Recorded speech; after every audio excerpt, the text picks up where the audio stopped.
Hi, everyone. I'm Robbie Jenkins, and this is Breaking Boundaries, a place where we take posing beyond the stage. And today I'm bringing in another guest from the UK.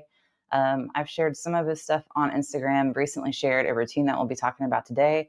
But he is another physique artist as well. I believe he also does posing coaching as well, too. So without further ado, I'm going to introduce Stewie.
Hi there. Thank you very much for having me on. Yeah, of course. So how have you been? I know we Not only too talked a little bad. bit on it, Yeah, not too but bad actually. I'm literally just back from a show as of yesterday. Because okay. I had two posing clients competing, and absolutely smashed it. And one of the guys who competed, Solomon, he's 17, and I really need to get this picture up just to show you the size difference was absolutely insane. So he's natural, 17 and natural, and he's absolutely huge. And this is him against some guys that have been training 20 plus years, enhanced. And he's what I think he's about the same size as me, maybe a little bit shorter, 5'7" or so. And Okay. the guy stood next to is 20 plus years training and is 6'3" next to that absolutely massive man. Oh, so is he the guy on the right? He's the guy on the right, yes. Oh my gosh. He's he's he's so much shorter than Ryan. Ryan's the big, massive guy, and honestly, Solly really held up against all these massive enhanced guys at the overalls because he managed to make it to the overalls because he won teens. That's awesome. That's super exciting. What was his routine song? What His did routine he do? song was "Trainwreck" by James Arthur, and Oh, we'd been running rounds of posing the night before. We were going round and round and round on the practice and hitting the nail on the head. And we'd only been working together for probably about a month, so he'd not had a long time to really practice. And to be honest, in the short amount of time we had, absolutely nailed it. Really, really nailed it on stage. you'll have to. Has he posted it out yet on Instagram? He's not Do posted you it have out. any video of it? I do have the video, and I will post it. I will be Yeah, I posting was it. gonna say definitely send it to me. James Arthur is another musician that I listen to a lot, and I absolutely love his song Trainwreck. It's It is an so excellent song. beautiful. Yeah, it's I insane. think yeah, a really good one when you're creating routines, I find, is not just picking a song that you can post to, but a song that's got emotion behind it because you can create a story with a routine. That's the thing I love about different Mhm. songs. You can create different stories. Mhm. That's what I had a posing client compete yesterday too. She was competing at the first national show of the year here in the US, and Mhm. it was awesome. We were actually talking this morning. I'll have to have her come on here because it's been fun to watch the process. So we've been working together, I think, for about 12 weeks or so, maybe. But she did a routine to Blinding Lights, like the very slower, I can't remember the artist's name. Um, but I remember I met her at a posing seminar. So a woman I work with at the gym that I train at, she was having a posing seminar and she wanted me to come guest post for it and then maybe be able to pick up some people while I was there.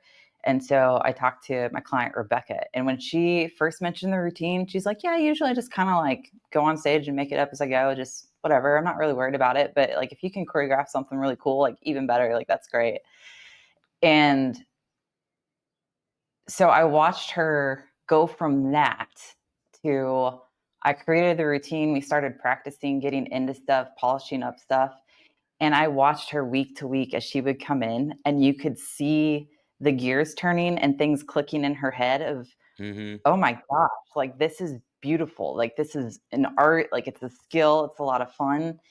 And she won her class yesterday, hands down the best presentation. She missed the overall, and it was so close. But the judges went up to her afterwards backstage, and one of them, I guess, handed her a card for nationals, told her that she had a beautiful shape for figure, and they wanted her to compete in figure at nationals to get her pro card. So put the heels back on and go back into figure. And she messaged me this morning and she said, I don't want to. Because she was like, after doing what we did, she was like, I love the posing so much and it does so much more for me that she goes, now what I want to do is figure out how to help, like in that regard and do Mm-hmm. that. So she's like, I don't know what I'm going to do from here, but like, I just want to learn more about posing and get more skilled and do things in this, like in this realm. Mm-hmm. And oh, I love it. I love it when it's fun to see people get interested. It's even more fun to see people who have been competing.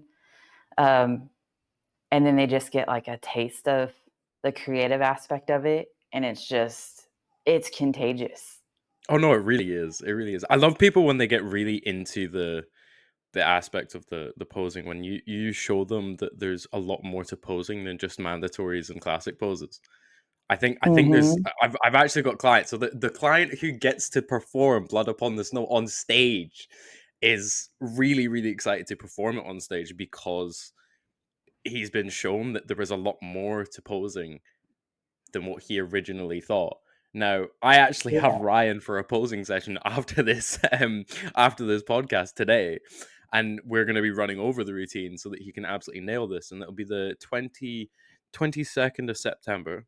It's a first timers show, and I've got like 13 clients or something in that show. Oh, Um, that's awesome.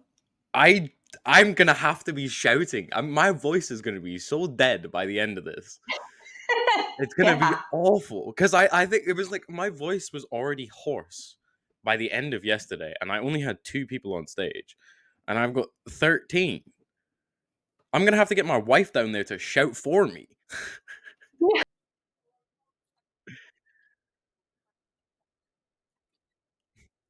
Yelling. Yeah, I'm gonna have to just bring a big A4 piece of paper and a Sharpie with me. You just see out in the audience as like each client comes up, Yeah, you're like, this cue, they go to the yeah. next thing in their I'm routine. I'm gonna have like I'm just gonna write every muscle group in big bold things and just turn the pages. Just be like holding up a big sign that says glutes on it. Yeah. It's always the glutes though. It's always the glutes. That was pretty much all I was shouting yesterday at Solly. Solly sometimes just doesn't engage his legs, but the second I look at him, he'll engage his legs because he knows he's meant to engage his legs. So it's the Mhm. leg, it's the glutes, to get the adductor width. I'm just shouting at him. I'm shouting, Solly, fucking turn your glutes on. And it's funny too because you'll find like they can hit something and a few things are out of whack, but it's like if you can just find that one spot, like that one focal point where if they fix that, everything fixes itself. Like it's Oh, wild. It's like you just have to know the one word, and then if you can get it to them, if they can hear it, as soon as they hear it, you just bloop, like watch it it. goes so because I was pretty much what we'd worked on is I think for the majority of the time because we started with quite poor posing, um, and obviously he'd never learned to pose before. This was his first time on stage, 17 years old, so he's very nervous, and I just remember I was like, mate, see when you're doing your routine, you can hit 2 birds with one stone doing this, right? This is what I was telling him the night before. I was like, don't look at the audience, just follow the action with your eyes. One, you're not looking at the audience, so you're not going to be breaking it. And two, you're going to be creating an emotion. So you're hitting two birds with one stone during the routine. And he Mhm. was just, I am, I'm gonna show you the beginning of the video real quick. I've got it down so you can see it, the brightness down, and it was absolutely hilarious because I had to go into the middle row to record the routine, and I'll be honest, the organizing of the event was so abysmal that I was just getting really pissed off. Um, like they messed up his song, and you're I stormed up to the guy doing the music and I went, "It's Trainwreck." And he went, "This is Trainwreck." I went, "It's not fucking Trainwreck. Get that shit on." And he went, "It's already on." I went, "iTunes now, buy it. You're fucking paying for it." He went, "No, I'm not." I went, "Yes, you fucking are."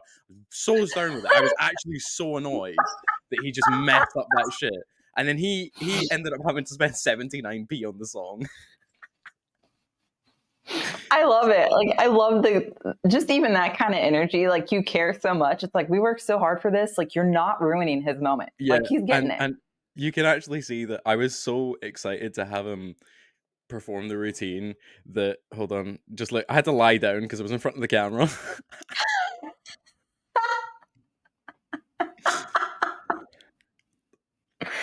I was in Yeah, front of I the love camera that. shooting the show, and this woman who was working at the organization was like, "Camera, camera," and I just laid down. I was like, you're not stopping this recording. I'll fight you if I need to keep this recording. Shut up." I love that. Isn't it funny too, just how protective we get over it's like both the athlete and then the Yeah. performance because we Oh, know how much they 100%. put into it. And so it's like you almost get protective because you know how much nerves, like you know how many nerves they have, you know how much pressure they feel under, and like you want it to go well. It's Yeah. like you get into this big mama bear or papa bear kind of For way of oh, thinking, and really, really, really. It's because the way that I see this is it's not just clients. They're good friends because I mean the longer you Mhm. spend and the things especially if people are booking like hour-long sessions every week or even multiple hour-long sessions, you are making a bond with them because you're not just talking just about posing. You're talking about personal life. You're talking about how things are Yeah, going, stuff like that, and they just become friends. So it's like yeah, you're gonna mess up my friend's routine. I'm throwing hands. You're not messing up yeah. anyone's routine. I love it. It was great because So my head coach was there as well, Dan, and I know for a fact I didn't see his face because I was focused on my phone recording the routine, but I just know because where he was like stood behind the cameraman slightly to the right. I know he'll have seen me just lie down and gone, "That's my boy." yeah, yeah. Oh, I love that. Yeah, I don't know. There's just nothing like I thought and I mean it was how do I want to say it? It was very rewarding last year when I got on stage because I did two shows and it was the first Mhm. two times that I ever got to pose on a stage. So I'd been posing for years, getting ready to go to the show, but I hadn't competed in a division that actually had that posing. Um, and so to get to a point where I was able to build my own routine and my own story in that and perform it is very rewarding. But I remember messaging my fiance yesterday, and I was like, I think I feel so much more pressure and excitement and anxiety, and then afterwards, it's just like, like if it didn't go how you wanted, even if it went really well, like she killed it. Like they told her that she killed it. They were like, we just like your structure better for figure, Mhm. but she brought it, Like, you're not taking that and away from me. yeah, and I told him, I said, "I felt like when we were waiting to hear the overall number to see who was going to get their pro card and her number didn't get called, I was like, I think my heart actually sunk more than when I was in that position last year." Like, it's just something about like, it's one thing to have your own like your own gift and your own passion, but then to be able to plant that seed into another person and watch them grow it and then be able to present that on stage, like it's still a piece of you, but then because it's somebody else and you're wanting them to have everything that they can get out of it, it's I Yeah. don't It know, is for a, it's me a it was gutting feeling. It is a real gutting feeling. yeah, and I wasn't ready for that because they were doing the pose off, and it was so close, and her husband and I are looking back and forth at each other. We both have beads of sweat on our forehead because we just don't know which way it's gonna go, Oh yeah. and there I was can a split heavily second. relate to that. Yeah, there was a split second where we looked at each other and we're like, "Holy shit, like, we might have got this. I think we just got this." And so it wasn't a clear cut. We didn't know what way it was gonna go, and then you have that pause, and we could see it going either way, and then when her number didn't get called, like, I think when we finally met up with her, him and I were almost, like, more disappointed being on the other end than, like, she was at the moment because we Oh were yeah. like, "Dude." But anyway, so what I want to ask, just to start off, and for me, because we haven't really got to talk a ton, but I would love to get to know your background and your story. Kind of where you came from, what led you into bodybuilding, then posing, and just the whole Oh, if entire you wanna if you process. wanna know what led me into bodybuilding, that man behind me, that is a signed picture from the IFBB legend Sean Ray. That is the man who got me into bodybuilding, and I met him at Right. the Arnold's in the UK. And I remember just walking because he'd kind of been it was like to the side. It was like in it wasn't in the main attractions bit. And I just walked past and Uh huh. I saw this booth for his brand that I followed everything on Instagram, and I saw the booth for the brand. I was like, oh, sick, yeah. And they were like, oh, you get to spin if you follow us on social media. I was like, I follow both of them, mate. Already do. So I was already following them, so I got two little spins of the thing, and they went. I was like, yeah, Sean was the guy who got me into bodybuilding. He was like, oh, he'll be here in about 30 minutes. I was like, really? And I was with one of my clients as well, and my client knows me as someone who's very like stern, stoic, and like I'll have a laugh every now and then, but I come across like very Yeah. like that. Just kind of even And he's just keel. he's just seen me jumping around like a little child for the next 30 minutes, knowing that I'm gonna meet Sean Ray. I was so excited. I couldn't hide it. Yeah. It's brilliant. I I mean, I can't blame you though, because like there is nothing crazier than meeting a person that you looked up to so much, especially in a sport that you start really becoming a part of and just like sinking some roots Yeah. into. Um, I'll never forget. I'll never forget to this day, like when I ended up getting to work with Kai, and it all started from just a comment on Instagram, Yeah. and then just like um, he was going to be at this little fit expo. But, like, I can still remember getting there and him walking off the stage, and one of my friends basically walking with me to make sure I didn't chicken out and, like, turn around, and actually made it to him, and Mhm. it just the feeling when you make eye contact and start talking to somebody who you've looked up to so much, it's they It's an it is one of the indescribable most feeling. You can't really talk yeah, you can't really describe it. It's like, I was gonna try and describe it, just can't. yeah, it's almost like this out of body experience, like, you're seeing all of it happen, but you don't even like, you can't Um even really connect to reality for a second. Oh, so I was So waiting to meet Sean Ray. Now Sean Ray was the original guy that really got me into bodybuilding. I loved the physique. I loved when I got on social media. I think it was one of the first videos I saw on social media was a Sean Ray edit. Um, Back in, oh god, it would have been like 20. I want to say 20, 28, 2019, 2020, give or take. I say probably mhm. 2020, probably closer to 2020. And I I just remember seeing it, and I was like, "Fuck, I want to be that. I want to be that. That's what I want to do. That's what I want to do." I saw that. I saw the edit, and I was like, "That guy's jacked. I want that."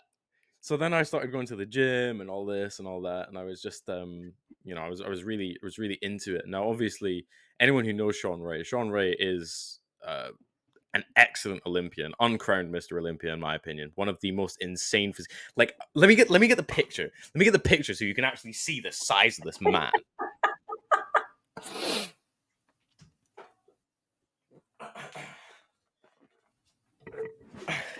Like, bro, that man is huge. Look at him. Massive. And I just remember, and it says to Stewie on it. Do you know how happy I was when he wrote that? I was literally I was in the corner, and Tom, my client, was just looking at me, and I'm just sitting there like this. It was great. Amazing. And your client's just like, well, so much for Mr. Stoicism. Yeah, no, really, really. I was so excited to get that, and then I had a brief conversation with him, and it was just like massive inspiration and stuff. And Tom was like, I'll never forget him. He was like, "Who's that?" And I went, "Mate, listen, if he didn't exist, you wouldn't have a coach. So pipe down." You're like, don't judge me. I'm here, Yeah, and really, you're here. really, really. I was like, he was really excited to meet a couple of the guys who were at the Arnold Expo. And the second I found out Sean Ray was there, I was literally just walking around. Now, I didn't actually tell Tom anything. Like he just noticed that I was abnormally happier than normal. Like just Yeah. smiling and just like kind of walking around. And I set a timer on my phone for 30 minutes. And I remember my timer had went off, and we'd walked around a fair bit, and I'm just like, I feel like there's something over this way. Let's go. Let's go. So you didn't even tell him. You were just like trying to nonchalantly like wait the time Yeah, out. yeah. And then obviously I'm sat there, I'm talking to Sean, and just be like massive inspiration to me and stuff like that. And he was like, "Oh, do you want a signed picture?" Yes. And I just remember when I got the signed picture, I put it in my bag. I remember putting it in my bag, and I was like so careful with it. And I told Tom after that, after he was like, "Oh, who's that?" And I was like, if you didn't exist, you would not have a coach." Um, Mm-hmm. and I just remember straight after that, I was like, I'm buying a picture frame just for this today. So when I went back on the train, I got back on the train. I got back at like 8 p.m. as well, and I found the only place that was open that had a picture frame. Got it, framed it, put it up there. That was the inspiration. I love that. So when you got to talk to Sean for a little bit, was there anything that came up about like posing specifically? Like when you started bodybuilding, was that just part of it for you, or was it That was something that you started that was definitely bodybuilding part for? of it for me. That was definitely part of it for me. That was the bodybuilding aspect of it. Now, I think that was the art I find is the posing, and the artist being the physique. The physique obviously looks insane. You know, you've got people that are very very good at posing, that just don't have like the sickest like we're talking like Olympian level physique, but they've got sick posing.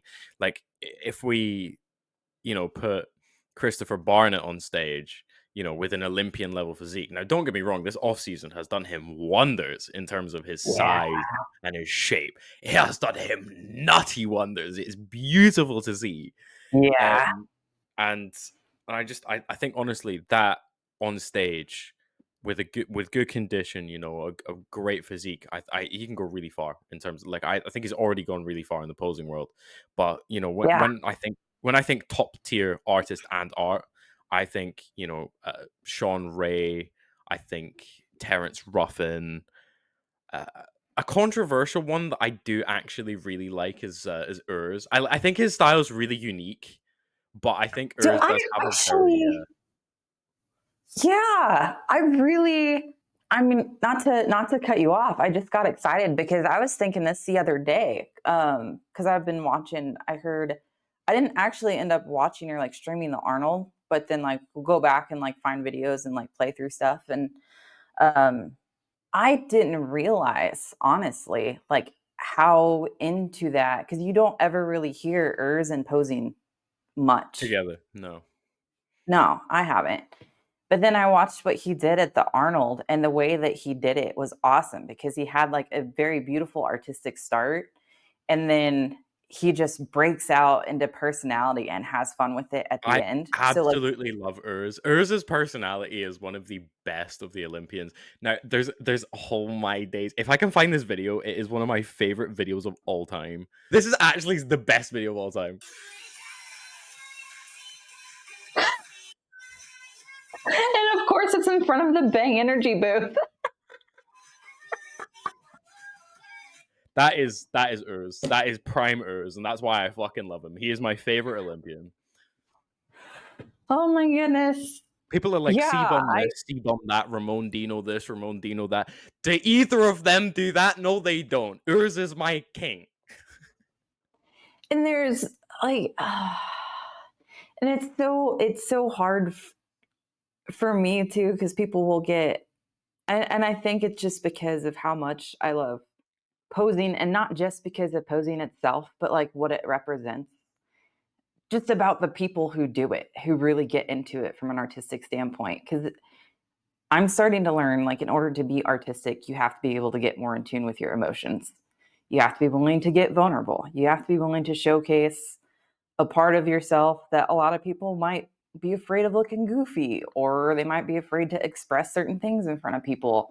So when I see people that get in to like the performance aspect of it and what they bring, I don't even see just an Olympian anymore, but I see a very authentic human. Yeah, I think that's what Ruff And does. Ruff does that behind yeah. the scenes. He's very I think he doesn't just go for the artistic side. I think he goes for the really like emotional, you know, he picks a good song. He picks a really, really nice flow. He picks a nice part of the song. He doesn't just pick the song, he picks the part that he wants. He then Mhm. displays the part that he wants in the emotions that he wants to produce. Now, that's not just done through the posing, it's done through the way he looks, where he's looking on stage. And I think Mhm. a really underrated part of posing is stage gaze, because stage gaze can make the difference between a pose looking confident and a pose looking awkward. It really can. You can have the exact same pose, where you look dictates how it looks. Yep. Well, I mean, you can even think back to like when people would create statues, right? If there are certain statues and there's beauty of it, if you could imagine if they just changed the direction of their face, it completely changes the whole entire feel. It would change the whole entire feel of the statue. Hmm. Um, if like I think of that in routines, like there's sometimes, like in general, I do get nervous with lots of people, believe it or not. So the scariest thing for me actually is even like one on one. Like if Scott will come watch me pose, like he doesn't watch me pose in person all that much, even though we live together. But like if I'm trying to be powerful, you're looking straight into somebody, Yeah. or you're potentially aligning with the pose. If I'm looking either something that's like sad or broken or confused or lost, it's like I'm either finding something to where I can hide my face or like I'm looking away because it's like Hmm. if you're not wanting to look up and forward, if you're trying to hide from something, like your head's always, what is it, like it's always down or it's always just away Yeah. from where people are because it's like you don't want to be seen. And you're right, like using just the intricate tiny little details like that, it can completely change just the quality of an art piece. It can Not make even it the something quality, it can change the completely meaning. different. It can change the meaning of art. Yeah, yeah. And it can make it even make more sense. Like you can have a posing sequence that's perfectly fine, and like all you needed to adjust is maybe I just need to look in a different direction. Yeah. That's Um, literally all I told Solomon when we were practicing the posing routine. I was just like, just look in different directions, mate, because you can make it look better. And he did. He made it look better. I mean, albeit he was probably looking at me lying down on the floor going, what the fuck is this idiot doing? He did come off stage and was like, "Did you get it?" I was like, "You're damn right, I got it. Look at me. I was I was lying down in the middle with my phone up." So for you, so how long have you been building and creating routines? Like, how long have you been in a place to where you feel like your artistic abilities have gotten to where you feel like you can tell a story through posing? I I actually I think this is one we can actually share just now because I did Dropbox it. The first Mm. routine I ever made was for my first like actual proper client, which was Calvin. Mhm. Calvin did a natural show, and he's going to be doing a natural show in 4 weeks, I believe. 4 weeks as of today. And he will be doing the exact same routine, but we're going to be doing a much more improved version of it. Um, and the plan is, it was just I remember creating that routine, and I'd always been into the posing side of bodybuilding. I just never made a routine before for people. I kind of posed around, freestyles, so on and so forth. I'd never Yeah. actually like, written down something um, for someone. So I made this routine and I went, this is actually solid. So I gave it to him and he was like, this shit's fire. And I went, yeah, it is pretty fire. And he actually can we get that up just for a bit of reference? Look, now I just want to preface: no one make fun of the side chest. The kneeling side chest was shit, and the Arnold again was shit. But we're not going to talk about this because I was not in a place where posing was exceptional there. Okay, I don't want any comments of how ass the Arnold was. Just don't laugh at it. I'm gonna laugh at it because it's so bad. But the thing is, I've come a long way from there, and I can actually hit an Arnold properly now. Let me give this a play. Let's see what you got.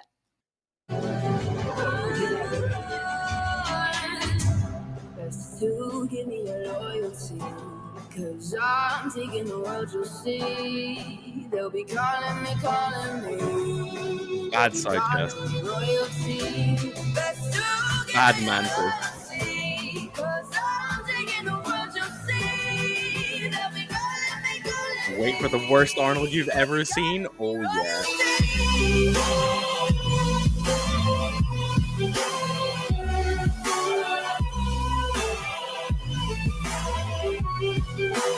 calling me royalty.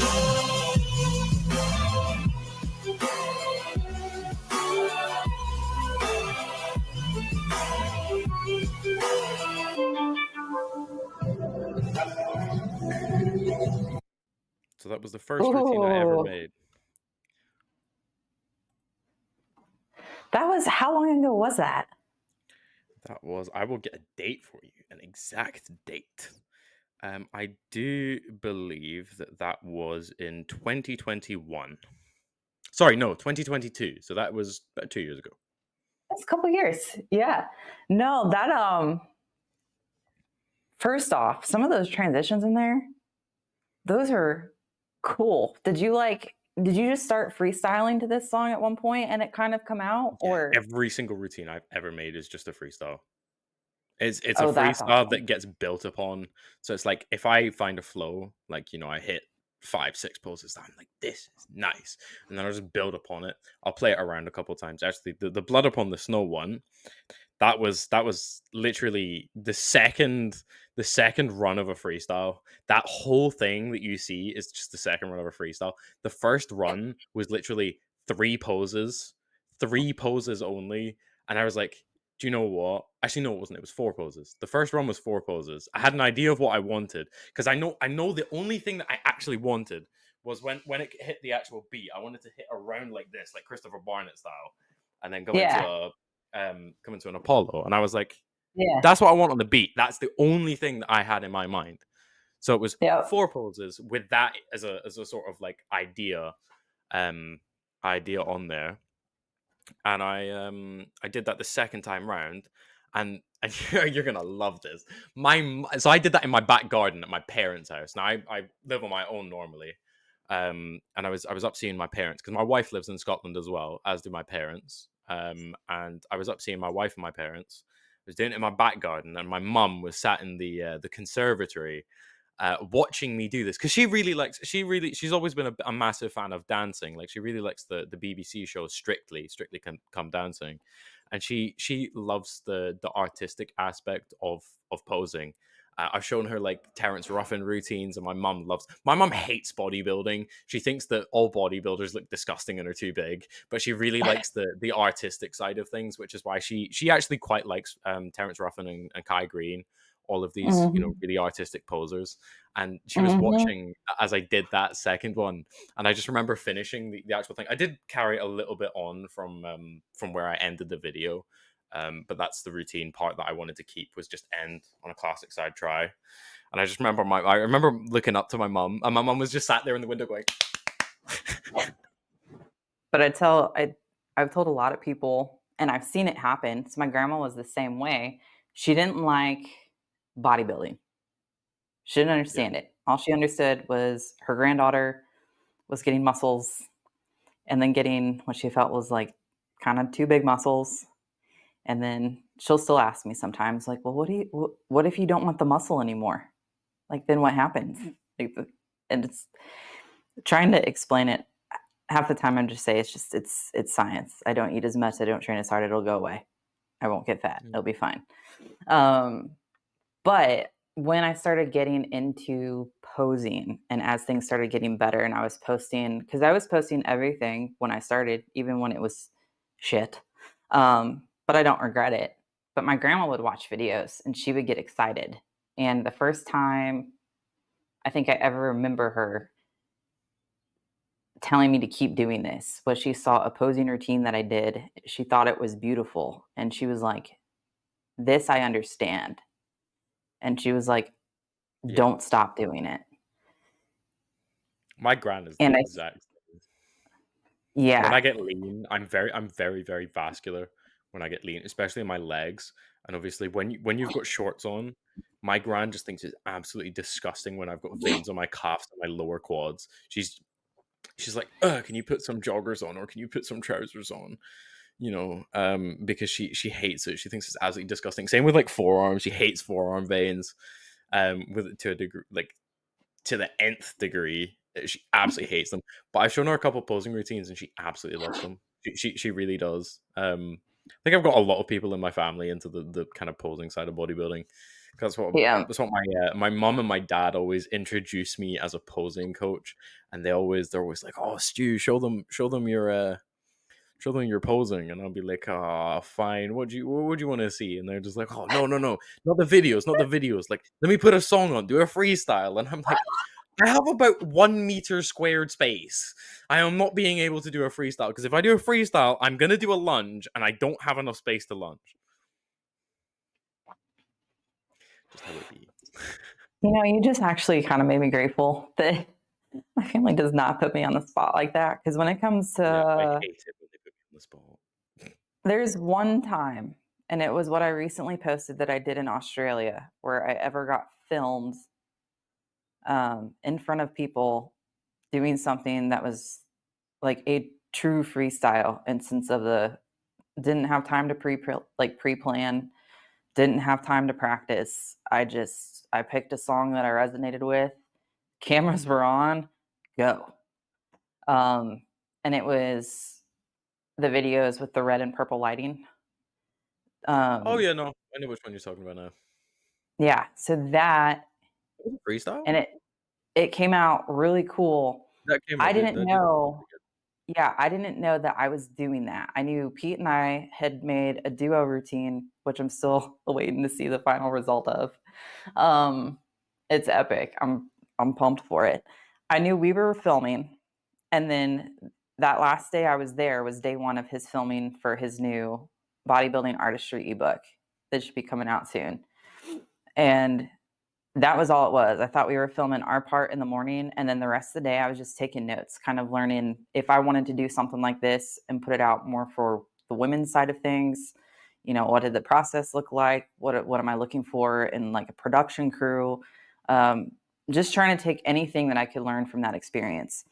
And we got down to the last couple hours that we were there, and all at once they're like, "All right, so now this is what we can do." Pete, if you're good with it, they're like, we're at like a good stopping point. We have tons of time to get the rest of this content tomorrow. We would love to do some just solo stuff of you and Robbie. I was like, what? Like, I don't have anything prepared for this. And then I had done a bunch of routines before just making stuff, but it was like what you said, this space that I was confined to was so small, none of it would work. Yeah. Like, none of my dance I transition. know your style of routines as well. You like to use the whole damn stage. I like to move. But the Rotate. last question I have for you that I like to ask everybody is, what are some things that you think we could do as individuals, but also as a group, to help continue building the love for the art of posing and the community? I know this is going to be a really controversial one, and I get that a lot of people and a lot of coaches don't like this because it does come across as poaching, but I don't mean it as poaching. It's just going up and helping people with posing and just being like, "Do you want to do like posing?" Because I I don't like seeing people with exceptional physiques step on stage and then poorly present with bad posing. I just don't Yeah, like it because it's just like you've worked so hard. Like you've worked so exceptionally hard. You're coming on stage, you're dry, you're full, you've prepped, you've peaked perfectly, and then you pose poorly. What's the point of yeah, bringing such an exceptional, stage presentation without the best stage presentation of all, which is posing? I yeah. don't see the point, which is why I took on a lad called Joshua Connolly, um, and he is honestly one exceptional physique. Two, this guy is amazing. I love him. He's one of my favorite people to work with because he's so humble and he's a proper good lad. But I think the way that people can actually see posing improvement is if you actually know how to pose, help by one, posting on social media, teaching people tips and stuff to improve posing, and where you can, I'm a big advocate for paying it forward, because if you do good things to people, good things will come to you. Karma Yep. is real. Yep. And I really like seeing people perform better, which is why I've offered multiple, like I mostly be in person. I don't really like offering over the phone sessions. It's more of a when and where, um, Mhm. for free. It's very situational, but Yeah. I think that's something that good posers could do, to just see the sport improve. Is just help people in your gym, help people in your gym. Now, I'm not calling anyone out, but I am. There are people in my gym. Hold on. There are people in my gym who think it is acceptable to teach. I'm gonna stand up, yeah. To teach people how to do a side relax like this. That's not a side relax. You know who you are. You know who you are. But listen. That being said, I'm not calling you out. It's quite literally the only reason you were teaching them that is because that's what you've been taught. And unfortunately, you've just been taught by people who don't understand the actual concept of posing. And that's not me coming from a sense of like, high ground. I am a much better poser than you. That's a sense of, I have talked to Olympia judges. I have talked to elite level posers who have Olympian clients, winning Olympian clients, people who've even won the Olympia, the Arnolds and stuff. I know how posing works because I've Yep. immersed myself in the sport, in the art, and I want to teach it to people. It's not, I'm not trying to come at you because you've got bad posing. I'm coming to teach you, and I'm offered the posing, not in a sense of like you're posing shit and I'm going to teach you how to do it better. It's more of a sense of, I like your physique, but you could display it better. It's not coming from Mhm. like I get why people might feel attacked when I offer posing advice, and like obviously I can see how it might come across that way, but I do want to say that if I ever offer anyone posing, it is solely for the purpose of, you need to display better because you have an exceptional physique that could, be leveled up if you added depth, width to the poses. Because the amount of times I go to amateur bodybuilding stages and I see people hit front double buys like this, bro, your lats are in, they're not contracted, Bring your elbows forward and bring your elbows forward and elbows up. See how much more lat you get there. More lat, more Yep. bicep, everything. There's just Yep.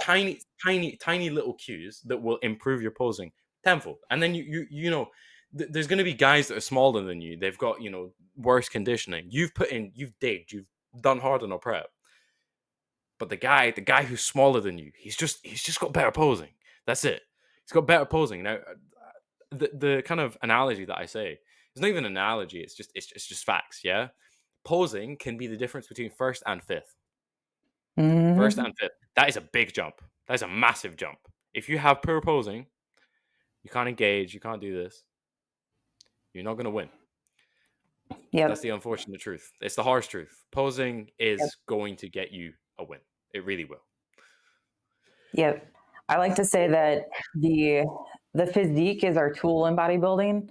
And I feel like where it's gone wrong is people think physique is like the physique you bring is a skill. So like every Yeah. sport has their train up, and also every sport has their skill.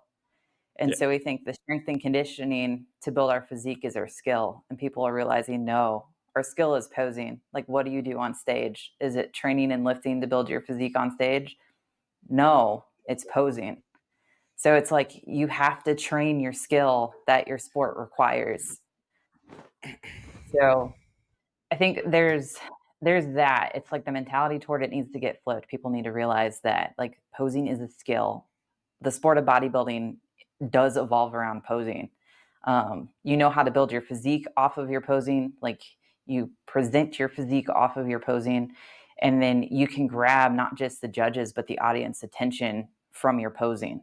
And you're probably going to do more so for more people through your posing than just being this big huge guy or girl up there.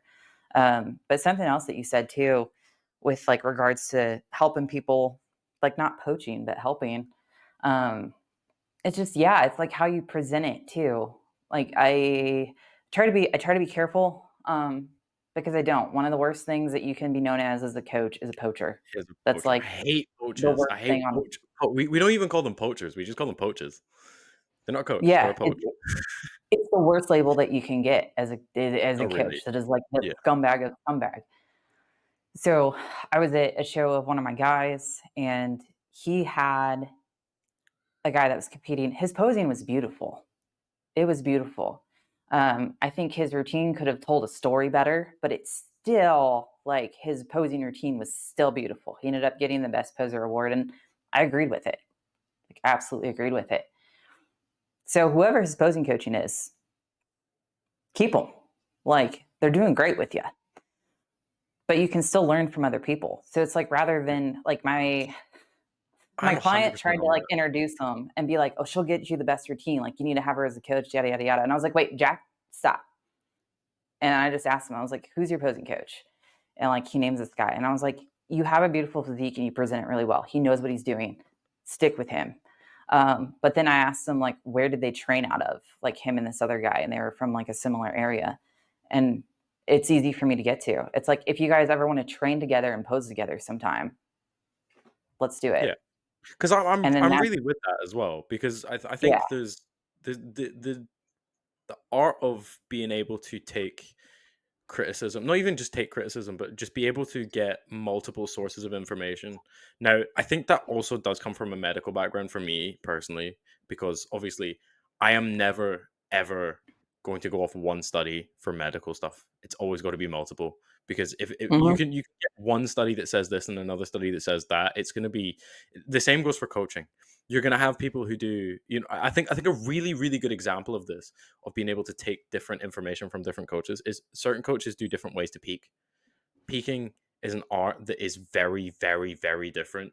You've got, the main ones being front loads and back loads. Now, that Mhm. is, every single coach has got a slightly different way to approach peaking. And obviously you can learn from multiple people. Like the people that I mainly learned from, peaking from, was Tim Stewart was a good good inspiration to me. And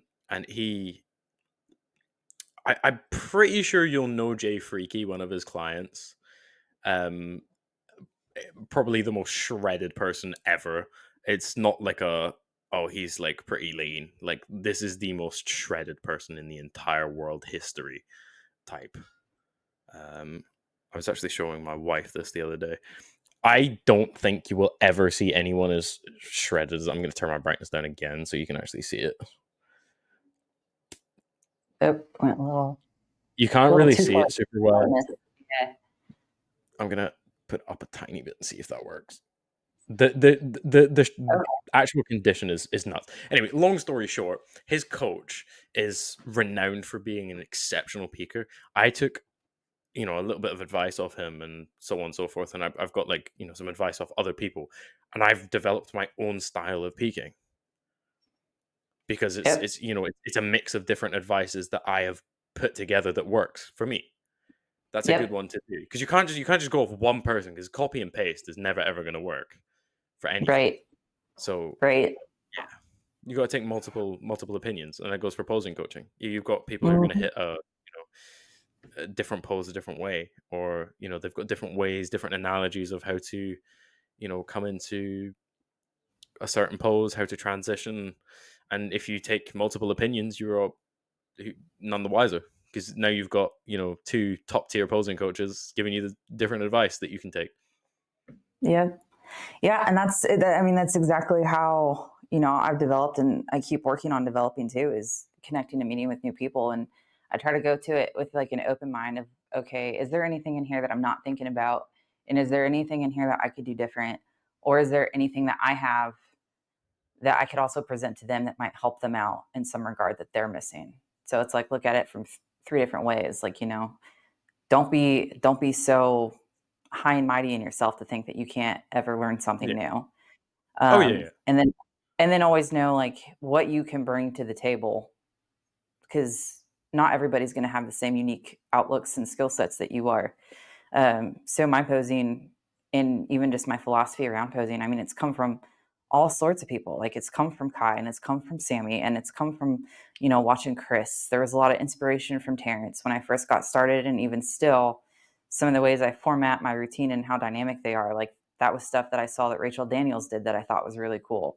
Um, and so, yeah, it's like you have all these different people from all these different places, Pete, Killian, whoever, um, and it's like, what do they have that maybe I can pull into what I'm doing, and to either, sometimes maybe I go a little bit too fast. Where can I slow down and use elements of what these guys do and Yeah, bring it back in so it doesn't lose the fact that it's still a posing routine, but it can still also be very dynamic and powerful at the same time. yeah. Um, I think that's also where I need to work on as well, is adapting style, because although I like to think that my posing's definitely what I would consider above average. Definitely, I think mhm. I think that's if you're a posing coach, you've got to have above average posing. It's just a non-negotiable. I see so many, again, posing coaches that are absolutely dog shit. Why are you called a posing coach? Because you are absolutely rubbish at posing.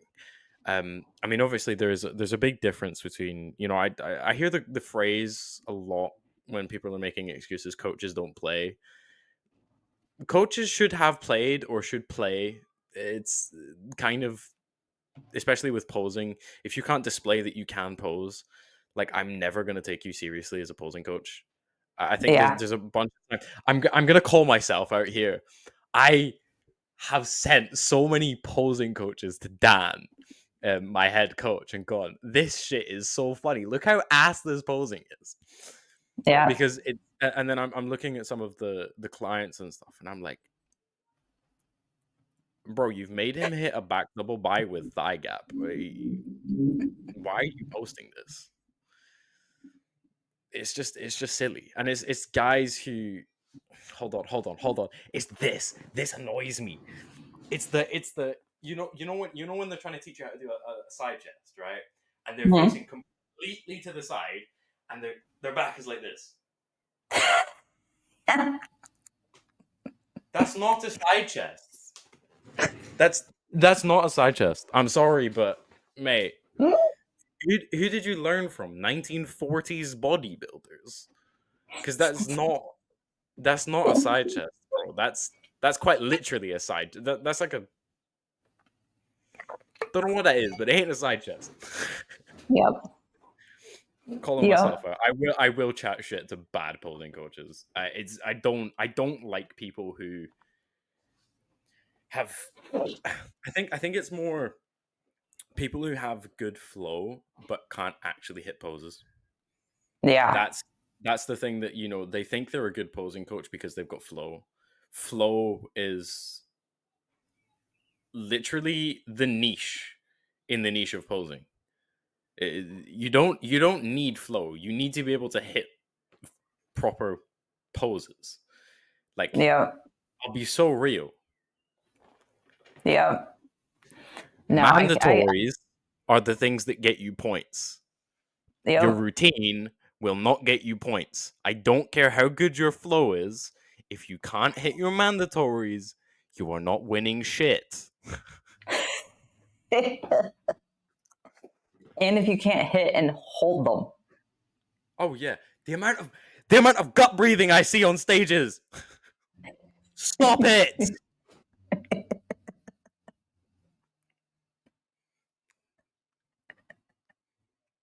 Well, are there any, before we get off here, are there any like last words of like tips or anything that you give to people who are new? We'll do both, as new as like posing enthusiasts, I guess, wanting to become posing artists, or even just those that are stepping into the posing coaching world. What are any last tips that you have for them before we get off here? Take advice. That's it. Take advice, because if someone poses better than you, and I know posing is a very weird niche because people it's controversial to discuss whether someone's a good poser or not because unique styles and so on and so forth. But if you're gonna take on a posing coach for one, make sure they actually know what they're talking about. If they can't hit a mandatory, or they can't actually display that they can show someone a mandatory properly. Now, with this being said, my mandatories could use work.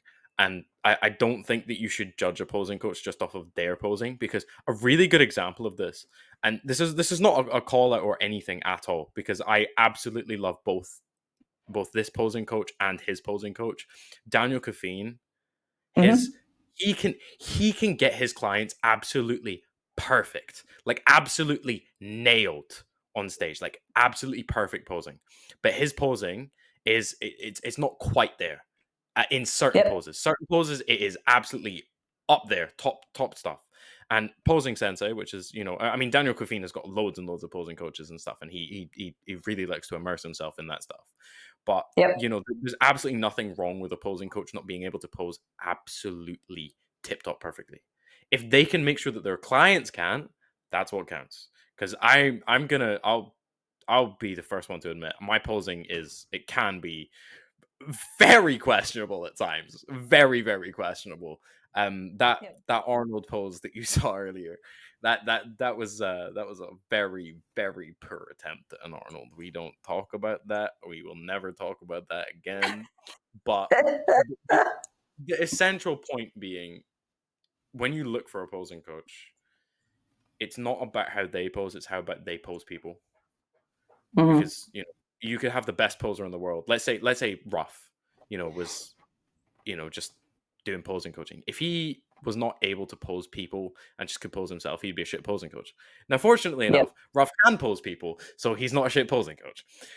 But you get the ethos behind that, and take advice. If someone gives you free advice in posing and they're actually a good posing coach, and I this is my pet peeve, is just I offer free sessions. I offer free advice, and then people proceed not to take it, and then they complain about, I got third place and I should have been first. I worked harder.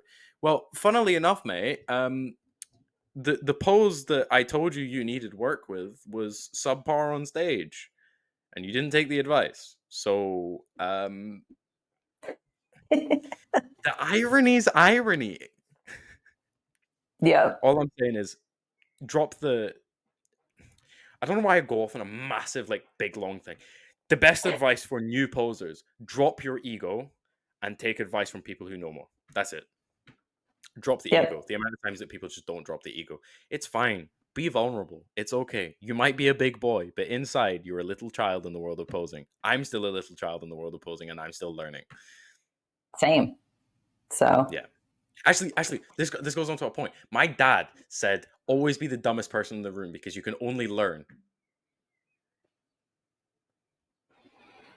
and I've found when you come in with that attitude, and it's not to say don't be confident about what you can do, Yeah. but just it's like back to that knowing there's always more to learn. When Mm, you come in with that attitude, most of the connections that I've made this far and the friendships that I've built, it's because I was able to maintain that. And if I was starting to lose it, quickly check myself yeah. and, shut up and figure out like what can I take in from this person, especially when they've been doing it longer than I have. There's more intricacies and things that they probably know that I've not even discovered yet, just because they've had so much longer exposure. Um, but yeah, it's just the amount of network and relationships that you can build just having that humble attitude as well. Yeah. I So think ego holds a lot of people back in terms of not just posing, but just in every aspect of life. Ego holds people back. I say